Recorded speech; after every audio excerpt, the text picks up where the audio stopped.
Welcome to Lesson 5 of Learning New Testament Greek. Good news, we'll be doing our first complete verse by Lesson 7 or 8, and then from about Lesson 10 we'll begin working on a continuous passage instead of plucking verses from here and there.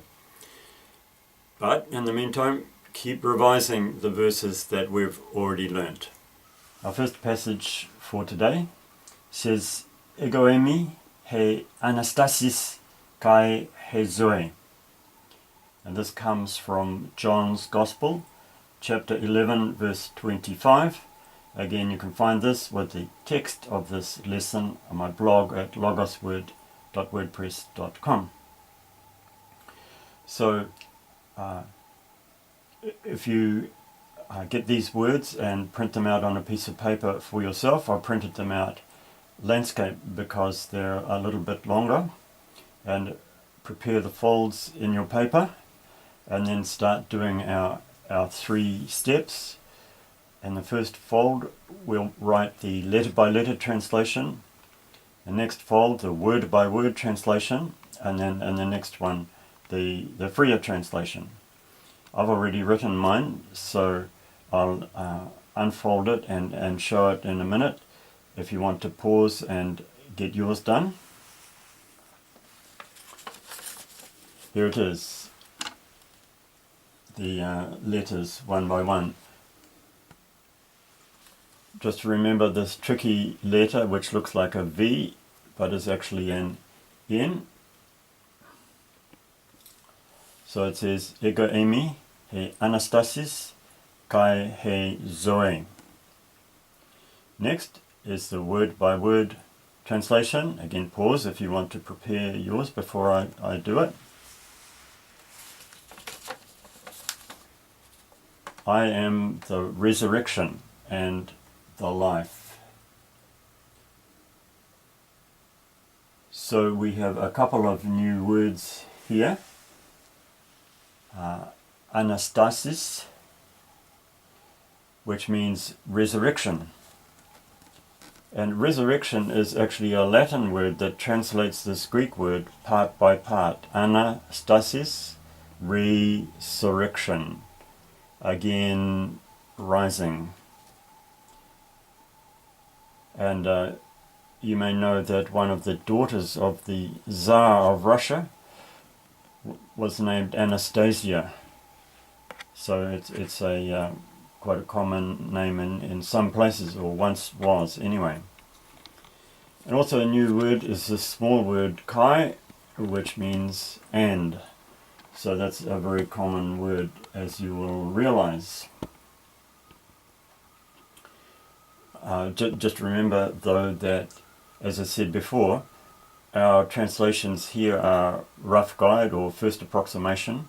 And we'll see later that kai actually has several other meanings. It can also mean but, which seems a little bit surprising because and but are quite a difference in English. But kai can also mean but. Okay, and our final step. Well, I haven't actually written anything there, but perhaps what do you think if we wrote I am resurrection and life? Does it make any difference to omit the 2 the words?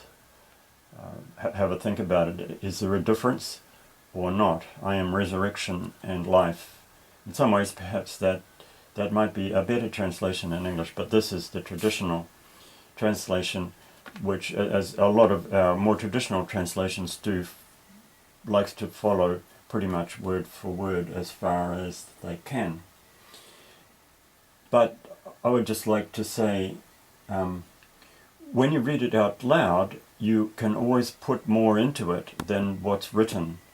So, for example, are we going to say, I am the resurrection and the life?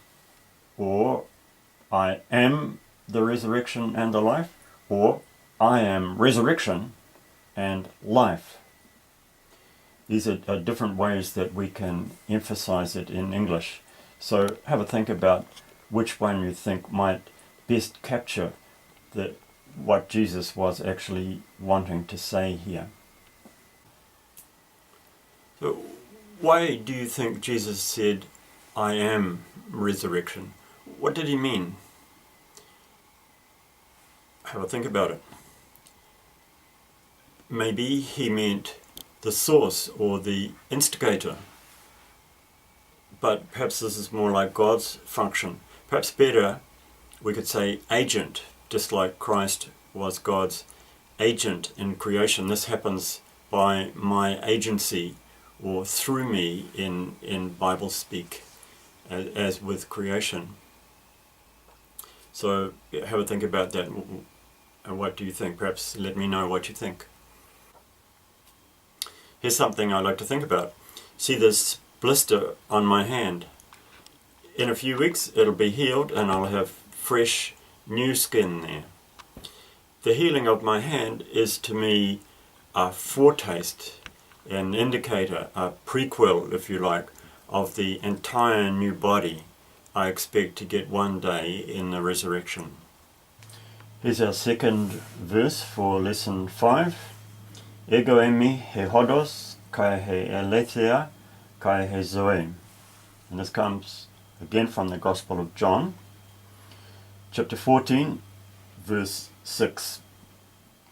So if you have your sheet of paper ready, I'm about to unfold what I've written.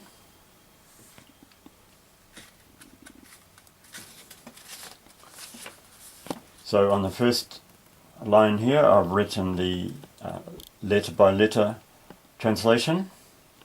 Hope you can read my bad handwriting, which is jammed up a bit there. Ego emi he hodos kai he aletheia kai he zoe.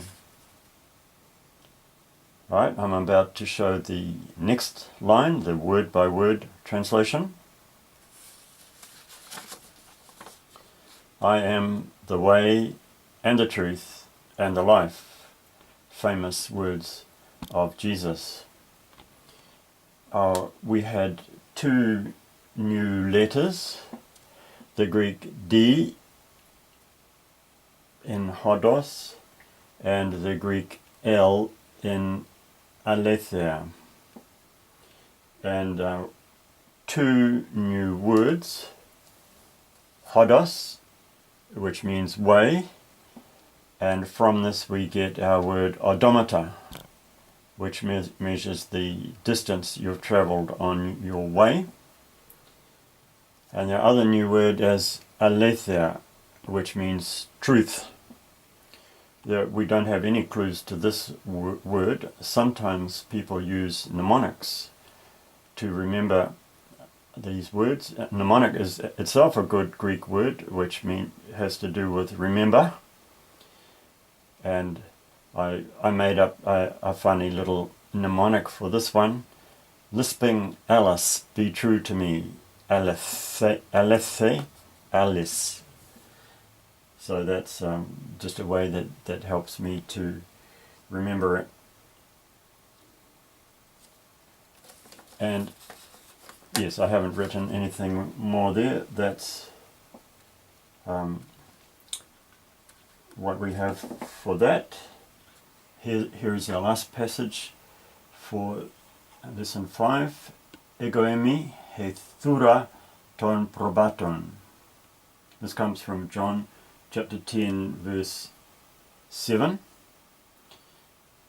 And again, I have my sheet prepared here, so you can write out your letter by letter translation.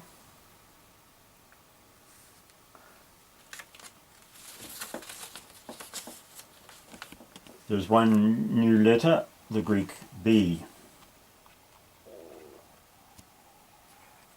That's 21 letters that we've now learnt out of 24 in the Greek alphabet.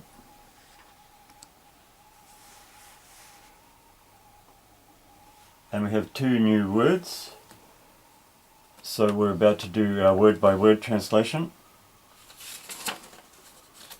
I am the door of the sheep. So thura is a new word, which is actually a cousin word of our word door. Thur, door. And this last word, is a new one again, probaton, which means sheep. And also notice that we have a new ending, this on. So there's a new ending on the word, and the word for the again changes to match it. Egoemi he Anastasis kai he Zoe. Egoemi he Hodos kai he Alethea kai he Zoe. Egoemi he Thura ton probaton. Wonderful words of Jesus, which we conclude with today. It's well worth filling your memory with them, much more valuable than gold.